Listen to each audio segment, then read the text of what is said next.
My name is Rachel Morrison, and I'm sitting in a mahogany-paneled conference room watching my older brother Marcus perform what he thinks is his greatest triumph. He's got our mother on one side, our Aunt Patricia on the other, and 12 other family members arranged around the table like he's holding court. He's wearing a custom suit that cost more than most people's monthly salary, and his wife Vanessa keeps touching his arm like he's already royalty. I'm in the corner chair, the one near the door, where I've always been placed at family gatherings. If you've ever been the family scapegoat while watching the golden child take credit for everything, hit that like button and subscribe right now. You're not going to want to miss what happened next.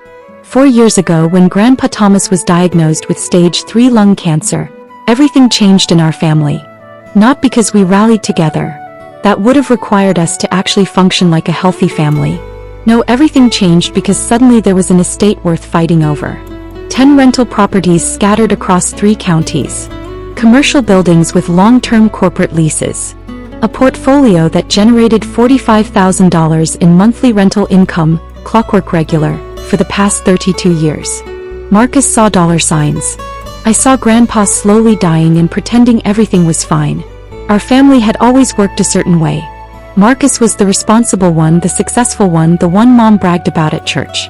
He had the finance degree from state, the corporate job, the beautiful wife, the right opinions about everything. I was the artsy one, the impractical one, the one who dropped out of business school to pursue photography. The disappointment. Mom introduced me at family events as Rachel, who's still figuring things out, even when I was 32 years old. Marcus made it crystal clear how things would go. When Grandpa passes, he told me over coffee 2 weeks after the diagnosis, someone's going to need to manage the estate properly. Someone with actual business experience. Grandpa's not even gone yet, I said. I'm being realistic. You're being emotional. This is why you'll never succeed at anything, Rachel. I didn't argue. I learned years ago that arguing with Marcus was like arguing with a brick wall, except the brick wall eventually stopped talking. Instead, I visited Grandpa 3 times a week, then 5 times a week, then basically every day as the cancer progressed. We'd sit in his small house, the one property he'd kept for himself, refusing to rent it out, and he'd tell me stories about building his empire. Started with 1 duplex in 1973, he'd say, his voice getting weaker each month. Your grandma and I, we scraped together the down payment. I did all the repairs myself. Learned plumbing from a library book, if you can believe it. I believe it, I said, adjusting his oxygen cannula. You never did anything halfway. Marcus came by yesterday, Grandpa said one afternoon in March, 6 months after diagnosis. Spent 40 minutes talking about property management software and tax optimization strategies. That sounds like Marcus. Didn't ask me how I was feeling. Didn't ask about the treatments. Grandpa's eyes, still sharp despite everything, fixed on me. You know what he did ask? What? If I'd updated my will recently. I felt something cold settle in my stomach. Grandpa. I'm not a fool, Rachel. I see exactly what's happening. He reached for my hand, his grip surprisingly strong. You know why I never taught Marcus about the properties? Why I never brought him into the business? Because he never asked? Because he doesn't care about the properties. He cares about the money they generate. There's a difference. Grandpa paused to catch his breath. You, on the other hand, you asked me about Mrs. Chin in 4B when her husband died. You remembered that the Johnsons in the commercial building were celebrating 20 years. You see people, not dollar signs. I just pay attention. Exactly. Grandpa squeezed my hand. I need to show you something. That's when everything changed. Grandpa walked me through, had me will him through, every single property. 10 buildings, 42 rental units, 3 commercial spaces. He introduced me to every tenant, showed me where he kept the spare keys, explained which contractors were reliable and which ones would rob you blind. This furnace is original to 1987, he'd say. Needs replacing next year, probably $15,000. This roof's got another 5 years if we're lucky. Mrs. Rodriguez in 2A, she's never late on rent, but her daughter's going through a divorce. Might need some grace in a few months. I took notes. Hundreds of pages of notes. I photographed everything, learned the systems, memorized the details. Marcus never knew. Nobody knew. They thought I was just visiting my dying grandfather, being the emotional, impractical one who couldn't face reality. Rachel, Grandpa said one night for months before he died. "I'm going to do something and I need you to trust me." Of course. The properties. I'm transferring them. All of them. My heart stopped. To Marcus. To you. I couldn't breathe. "Grandpa, I can't. The family will. The family will do exactly what they're already doing. Your mother will side with Marcus because she always has. Your aunt will demand her cut because she thinks she's entitled. And Marcus will threaten lawyers and throw tantrums." Grandpa's expression was calm, resolute. "But the properties will be yours. Legally, completely, irrevocably yours." "Why?" "Because you're the only one who'll do right by them. The only one who sees them as homes for people, not just income streams." He pulled out a folder thick with documents. "My lawyer's been working on this for 2 months. Everything's ready. We just need your signature." I signed. My hands were shaking so badly I could barely hold the pen, but I signed. The transfers went through quietly. Grandpa's lawyer, Mitchell Chin, was a master of discretion. Property records were updated, deeds were filed, everything was done properly and legally. The monthly rent, all $45,000 of it, started depositing into an LLC account in my name. And I didn't tell anyone. Not because I was hiding it exactly, because I was protecting it. And because, honestly, I wanted to see what would happen. I wanted to see if my family would love me without thinking I was the broke, irresponsible failure. Spoiler alert, they didn't. Grandpa died on a Tuesday in November. Peaceful at home with me holding his hand. His last words were, "You're going to be just fine, kiddo. Better than fine." The funeral was a circus. Marcus gave a eulogy about Grandpa's business acumen and legacy. Mom cried dramatically. Aunt Patricia complained about the flower arrangements. I sat in the back and said nothing. "Drop a comment and let me know where you're watching from tonight." 3 days after the funeral, Marcus called the family meeting. "Estate matters need to be settled," he announced. "We're meeting at Mitchell Chen's office next Thursday. Everyone needs to be there."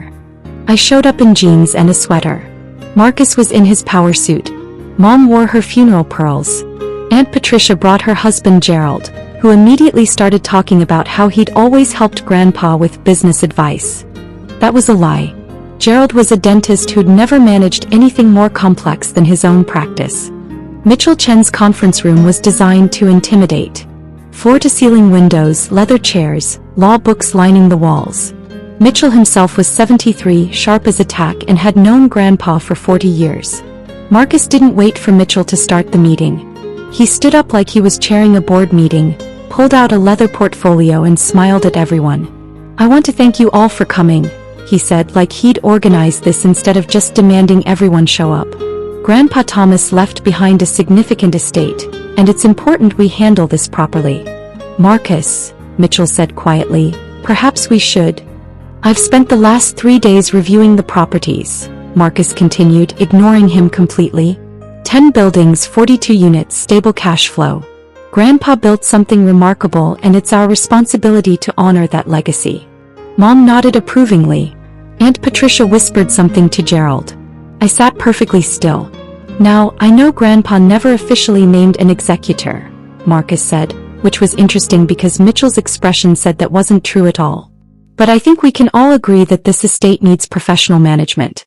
Someone with actual business experience." "Marcus has always been so responsible," Mom chimed in. "Ever since he was a boy." "I've already spoken with several property management firms," Marcus continued. "And I've had my accountant run preliminary numbers on tax optimization strategies. Conservative estimates put the annual net income around $400,000, assuming we raise rents to market rate and cut unnecessary maintenance costs." I watched him. His confidence was absolute. He genuinely believed this was already his. "Now, obviously, there will be distributions to family members," Marcus said generously. "Mom, Aunt Patricia, even Rachel will receive something. But the responsible thing, the thing Grandpa would have wanted, is for the properties to be managed by someone who won't run them into the ground." Vanessa, his wife, actually started a slow clap. I'm not kidding. She started clapping like he'd just delivered the Gettysburg Address. "So here's what I'm proposing," Marcus said, pulling out a document. "I'll take ownership of the portfolio. In exchange, I'll provide annual distributions to family members. Mom gets $20,000 a year. Aunt Patricia gets 15. Rachel gets 10, assuming she demonstrates financial responsibility. 10,000. From an estate generating 45,000 monthly. Marcus, I said quietly. It was the first word I'd spoken. He looked at me like he'd forgotten I was there. Rachel, I know this seems complicated, but trust me. This is what's best for everyone. I'm sure you believe that. I've already had my lawyer draft the paperwork, Marcus said, sliding the document toward Mitchell. It's all very straightforward. We can probably have everything finalized by next week. Mitchell didn't touch the document. He was looking at me. Mom jumped in. Rachel, honey, this really is for the best. You're not equipped to handle something this complex. Marcus has the experience, the education. The responsible sibling gets it all, Marcus announced, standing up straighter. All 10 properties generating $45,000 in monthly rent. This is about legacy. This is about competence. That's when Mitchell Chin stood up. Interesting, he said, his voice carrying that particular tone lawyers use when they're about to destroy someone's world. Because the deeds were transferred 4 years ago. The room went silent. Marcus blinked. What? The properties, Mitchell said, opening his own folder. They were transferred out of Thomas Morrison's name in March 2021. All 10 buildings, all 42 units, all 3 commercial spaces. Mom's face went pale. That's not possible. Dad wouldn't. I handled the transfers myself, Mitchell continued. All properly filed with the county recorder's office. All legal, all documented. Marcus was shaking his head. No, that's not. I would have known. I've been managing the maintenance. I've been filing the expense reports. That's actually another interesting point, Mitchell said. Those maintenance receipts you filed with the estate? The ones claiming you've been managing the properties and spending your own money on repairs. Hit that subscribe button if you've ever had to set boundaries with toxic family, because what happened next changed everything. Marcus had gone very still. What about them? They're fraudulent. Mitchell pulled out another folder, this one much thicker. Every single receipt, every invoice, every claim of expenditure, all fabricated. And we can prove it. That's ridiculous, Marcus said, but his voice had changed. The confidence was cracking. I have documentation. You have fabricated documentation, Mitchell corrected. For example, this receipt claiming you spent $12,000 on a new HVAC system for the property on Maple Street. The actual HVAC company has no record of that work. Because it never happened. I must have used a different. Or this one. $8,000 for roof repairs on the commercial building downtown. Except the roofing company you supposedly used went out of business in 2019. 2 years before this receipt is dated. Aunt Patricia stood up. Mitchell, surely there's some misunderstanding. There's no misunderstanding. Over the past 4 years, Marcus has filed approximately $173,000 in fraudulent maintenance claims against the estate. Mom actually gasped. Marcus, tell him that's not true. But Marcus wasn't looking at Mom. He was looking at me. And I saw the exact moment he realized. He breathed. He knew. You've known the whole time. I met his eyes. I didn't know about the fake receipts. That's a nice touch though. Really creative. The properties are yours? Vanessa said, her voice climbing. Since when? Since March 2021, I said calmly. Grandpa transferred them to me 4 months before he died. Every single one. That's not legal, Marcus said desperately. He wasn't in his right mind, he was dying, it was undue influence. He was completely competent, Mitchell said. I have medical documentation from 3 separate doctors confirming his mental capacity at the time of transfer. I also have video recording of the signing, which was witnessed by 2 independent parties who had no relationship to the family.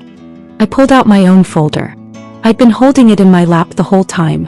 But here's the thing, Marcus, I said, sliding it across the table. While you were filing fake maintenance receipts, I was actually maintaining the properties. With my own money. Money from the rental income that's been legally mine for 4 years. The folder hit the table with a satisfying thud. Marcus opened it with shaking hands. That's every repair, every upgrade, every legitimate expense, I said. The furnace at the Maple Street property, that's page 12. I replaced it last year for $16,000. The commercial building roof? Page 37. 22,000 completed 6 months ago. Mrs. Rodriguez's broken water heater? Page 53. Emergency repair 24-hour turnaround, because she has 3 kids and it was January. Marcus was flipping through the pages, his face getting redder with each one. All documented. All legitimate. All paid for from the rental income that you thought should be yours. I leaned back in my chair. You want to talk about responsible management, Marcus? I've been responsible. You've been filing fake receipts and planning to evict tenants to raise rents. You had no right, Mom said, her voice shaking. Rachel, your grandfather wouldn't have wanted this. Family doesn't. Family doesn't what, Mom? I turned to her. Family doesn't lie? Family doesn't fabricate documents? Family doesn't try to steal from each other. You manipulated a dying man, Aunt Patricia accused. I visited a dying man, I corrected. 3 times a week, then 5 times a week, then every single day. I held his hand through chemo. I learned about his tenants, his properties, his life's work. Where were you, Aunt Patricia? Where were you, Marcus? This isn't fair, Vanessa said. Marcus has been planning. He left his job. He was going to manage these properties full-time. He left his job. I looked at Marcus. When? His jaw clenched. 2 weeks ago. I gave notice after the funeral. So you quit your 6-figure job to manage properties you didn't own and hadn't bothered to verify were actually part of Grandpa's estate? I shook my head. That's not business acumen, Marcus. That's stupidity. You smug little, Marcus started. Mitchell cleared his throat. There's more. Marcus's head snapped toward him. More. The fraudulent receipts constitute attempted theft by deception. Given the amounts involved, over $170,000, we're talking felony charges. Mitchell's expression was professionally neutral, but I could see the satisfaction underneath. He'd loved Grandpa. I'm obligated to report this to the authorities. You can't be serious, Mom said. Mitchell, we've known each other for years. Which is exactly why I take this so seriously, Linda. Thomas was my friend. What Marcus attempted to do here isn't just unethical. It's criminal. Marcus stood up so fast his chair fell over. I'm not going to sit here and be accused of crimes by my own sister. Then leave, I said simply. You're not needed here anyway. You never were. That's when the door opened. 2 people walked in. A man and a woman, both in business suits, both carrying badges. Marcus Morrison, the woman said. Marcus went white. Who are you? Detective Sarah Chin, Fraud Division. This is Detective James Rodriguez. She looked at Mitchell. We got your call. Call? Mom's voice was barely a whisper. I contacted the authorities this morning, Mitchell said. After reviewing the fraudulent documentation Mr. Morrison attempted to submit as legitimate estate claims. Detective Chin approached Marcus. Mr. Morrison, we need you to come with us. We have some questions about financial documents you've filed over the past 4 years. This is insane, Vanessa said, grabbing Marcus's arm. You can't just arrest him. We're not arresting him, Detective Rodriguez said. Yet. But we do need to talk about approximately $173,000 in fraudulent claims. Marcus looked at me. Actually looked at me maybe for the first time in 30 years. You're destroying the family. No, I said quietly. I'm just declining to be destroyed by it. He tried to say something else, but Detective Chin was already guiding him toward the door. Vanessa followed, her heels clicking frantically on the marble floor. The door closed. The silence that followed was deafening. Mom was crying. Real tears this time, not the performative ones from the funeral. How could you do this, Rachel? To your own brother. How could I? I stared at her. Mom, he tried to steal properties that Grandpa legally gave to me. He fabricated nearly $200,000 in fake expenses. He was planning to raise rents on families who've lived in those buildings for decades. And you're asking how I could do this? He's your brother, she whispered. And yet he never treated me like his sister. I stood up. I'm done begging for a place at this table. I'm done being the family disappointment while watching Marcus get praised for basic human functioning. I'm done. Aunt Patricia found her voice. You'll regret this. When you need family. I have family, I interrupted. I have Mrs. Chin in 4B who sends me homemade dumplings every Chinese New Year. I have the Johnsons who invited me to their daughter's wedding. I have 42 households who actually appreciate what I do for them. I looked at her. What I don't have is relatives who value me. And honestly, I'm okay with that. I picked up my folder and walked toward the door. Rachel, Mitchell called. You'll need these. He handed me another folder. Updated documentation for all 10 properties. Everything's in order. The LLC is generating excellent returns, by the way. Your grandfather would be proud. Thank you, Mitchell. One more thing. He lowered his voice. The fake receipts. I noticed them about a year ago. I've been building the case ever since. Your grandfather asked me to watch out for you. This is me keeping that promise. I hugged him. Actually hugged him right there in the conference room while my mother sobbed and my aunt glared. Then I left. The fallout was immediate and spectacular. Marcus was charged with attempted fraud and theft by deception within 48 hours. The local newspaper ran a story. Finance professional charged in elaborate estate fraud scheme. His LinkedIn profile disappeared. His wife's Facebook went private. Mom called me 17 times that first day. I didn't answer. She left voicemails ranging from pleading to angry to desperate.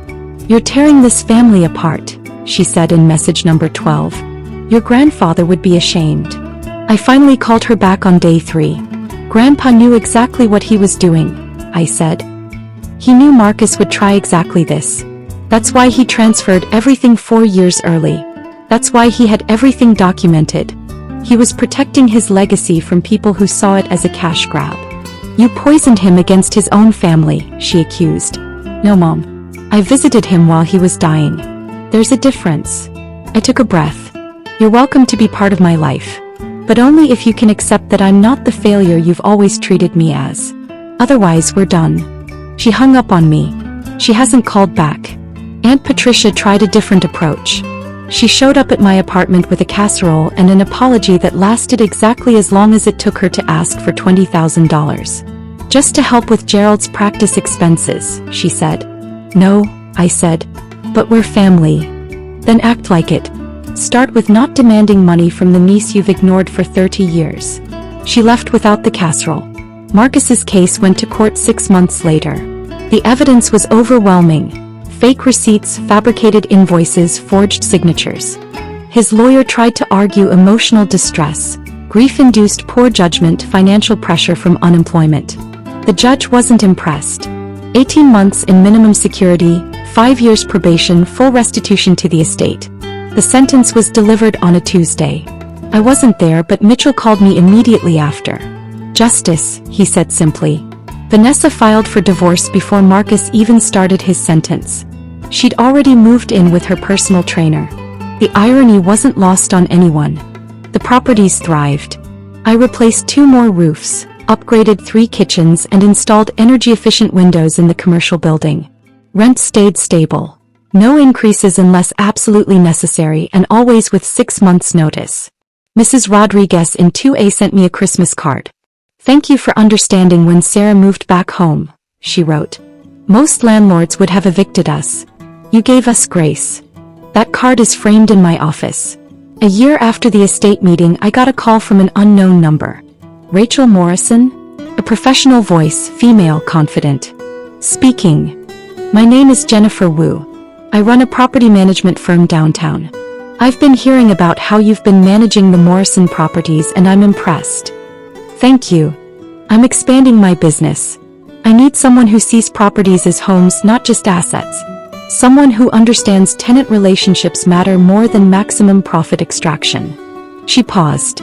I'd like to offer you a consulting position. 20 properties to start, $60,000 retainer, profit sharing on renovations you oversee. I took the job. 2 years after that, I bought 3 more properties. Fixed them up, rented them to families who needed a break, managed them the way Grandpa taught me. The business grew. The consulting expanded. Last month, Jennifer offered me a full partnership in her firm. You've changed how we operate, she said. Tenant retention is up 40%. Referrals are through the roof. You were right. Treating people like people instead of income streams actually makes better business sense. If you've ever had to walk away to save yourself, tell me your story in the comments. What would you have done? 3 years after the estate meeting, I was having coffee at the property on Maple Street. I'd converted the ground floor unit into a community room for tenants, when someone knocked on the window. It was Mom. She looked older, tired. She was carrying a single shopping bag and wearing a coat I recognized from 5 years ago. I unlocked the door. "I don't want money," she said immediately. "Okay. Marcus gets out in 6 months. Parole hearing next week." "I know." She looked around the community room. New paint, comfortable furniture, a bulletin board covered in tenant announcements and kids' artwork. "This is nice. The tenants like it. Mrs. Chin teaches Tai Chi here on Sundays. The Johnson kids do homework here after school." Mom sat down without being invited. "I was wrong. I waited. About Marcus. About you. About everything." Her hands twisted in her lap. "I thought success looked like his finance degree and corporate job. I didn't see that you were building something real. Something that actually helps people." "Why are you here, Mom?" "Because I miss my daughter. Not the daughter I wanted you to be. The daughter you actually are." She looked up. "I know I don't deserve forgiveness. I know I enabled Marcus, dismissed you, treated you like you were less. I can't change that. But I'm asking anyway." I sat down across from her. "What happened to standing by Marcus no matter what?" "I visited him in prison last month. Do you know what he said?" She laughed bitterly. "He blamed me. Said I pressured him, created unrealistic expectations, made him feel like he had to be perfect. Blamed everyone but himself. Sounds like Marcus." "It does, doesn't it?" Mom wiped her eyes. "I spent 3 years defending him, alienating everyone, insisting you were the problem. And he blamed me the first chance he got. What do you want from me, Mom?" "Nothing. Everything. A chance to know my daughter. To apologize properly, not just with words but with time and effort and actually showing up." She met my eyes. "I know that might not be possible. I know I burned that bridge. But I had to try. I thought about Grandpa. About his lessons on grace and boundaries. About Mrs. Rodriguez and second chances. Tuesday mornings," I said. "Coffee here 9 a.m. We talk. Actually talk, not perform for each other. That's it. That's the start. You show up consistently for 6 months, we'll talk about more. You miss more than 2 without legitimate excuse, we're done. And you never ever ask me to reconcile with Marcus or minimize what he did. Deal." She started crying again. "Thank you, Rachel. Thank you for showing up." She did. Every Tuesday for 6 months, then a year, then 2 years. We rebuilt something. Not what we had, that was broken from the start. Something new. Something honest. Marcus got out of prison and immediately tried to contact me through social media. His message was 3 paragraphs of self-justification ending with a request for $50,000 to get back on his feet. I blocked him and didn't think about it again. Last month, Grandpa's birthday, I visited his grave. Brought his favorite whiskey and poured a little on the ground. "The properties are doing great," I told him. 42 families safe and stable. 3 more buildings added. Community programs in 4 locations. Mrs. Chin says hi. The wind rustled through the trees. Marcus is out. I haven't seen him. Don't plan to. Mom and I are talking. Carefully but talking. I smiled. You were right, Grandpa. About all of it. The properties aren't just buildings. They're homes. And that matters more than maximum profit. I could almost hear him agreeing. You taught me to see people. To value stability over extraction. To build something that lasts. I stood up. I'm doing that. Every day. 442 families and counting. The sun was setting, casting everything in gold. Thank you, I said. For trusting me with your legacy. For seeing who I actually was instead of who everyone wanted me to be. For giving me the tools to build something real. I walked back to my car, a practical Honda because some things don't change, and drove to the Maple Street property. Tuesday Tai Chi was just ending and Mrs. Chin waved at me through the window. 42 families. A growing business. A relationship with my mother that was finally honest. A life built on the foundation Grandpa created, expanded with lessons he taught me. Marcus wanted the empire handed to him. I earned it, building by building, family by family, choice by choice. paper beats promises every single time. And sometimes, the family scapegoat turns out to be the only one who actually understood what family means.